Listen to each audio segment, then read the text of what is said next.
This is our second video of the day, and now we are dealing with the direct method. As with the grammar translation method, the direct method is obviously not new. Its principles have been applied by the language teachers for many years. Since the grammar translation method was not very effective in preparing students to use the target language communicatively, the direct method comes up.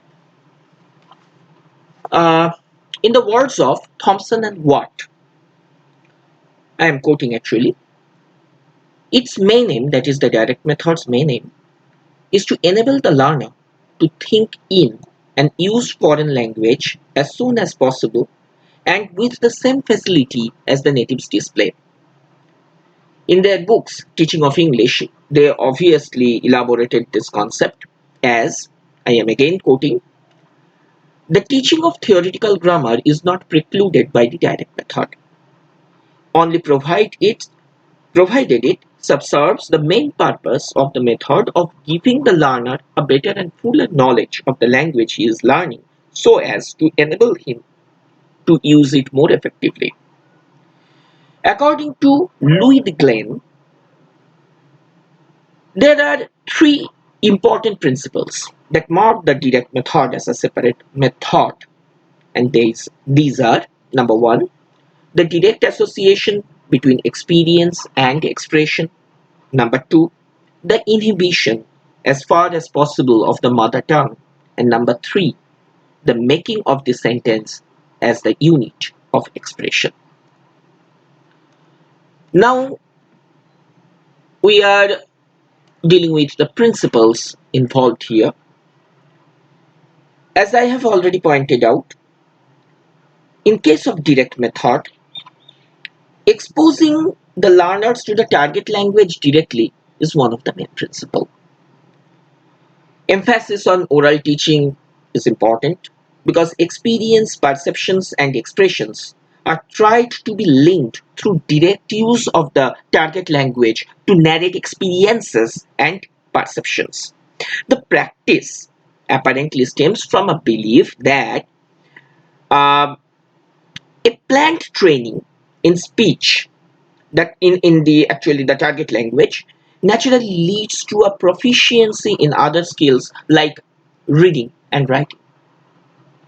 Inhibition of the mother tongue is important because the learners must think in English instead of thinking in the mother tongue first and then again mechanically translating it into the target language.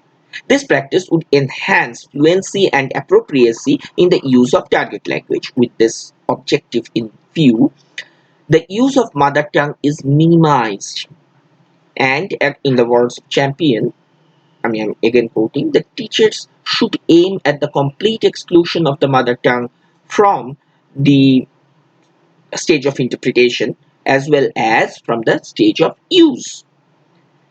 But where he's satisfied, that is unable to explain the meaning in new language form by the method of direct illustration or by verbal explanation of English, he should not hesitate to use the mother tongue. That is, mother tongue can be used, may be used where necessary, but the focus is on the direct language, but direct use of the target language. But the fact is that in case of direct language, the 90% focus is on target language. The mother tongue is actually just sidekicked. Here the sentence becomes the unit of speech, since human beings convey meaningful messages through the medium of complete and coherent meaningful sentences and not through isolated words. Thus, sentence is very important here. Grammar teaching is inductive, and the rules are reached through practice and examples instead of being taught formally as a set of rules and then through expression, then through examples. That is more psychologically sound.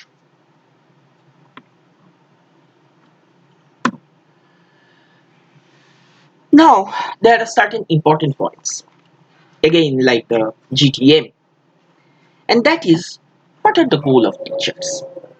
Obviously, teachers who use this method intend that students learn how to communicate in the target language, in fact. In order to do so, the student should learn to think in the target language. And the teacher's role, obviously, here, um, in case of directing the classroom activities, and the teacher and the students are more like partners here. In case of teaching learning process, um, there is um, a belief that the students need to know the association between meaning and the target language directly.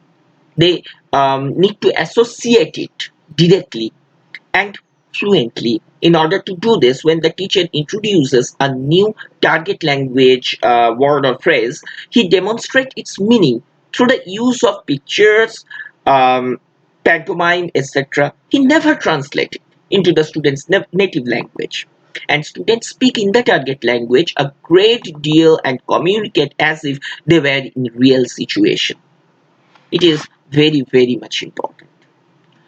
How is the evaluation accomplished? And obviously, how is the language viewed? In case of language, it is primarily spoken, not written. Therefore, students study everyday speech in the target language, common thing in the target language. They also study culture consisting of the history of the people who speak the target language, the geography of the country or countries where the language is spoken, and information about the daily lives of the speakers of the language.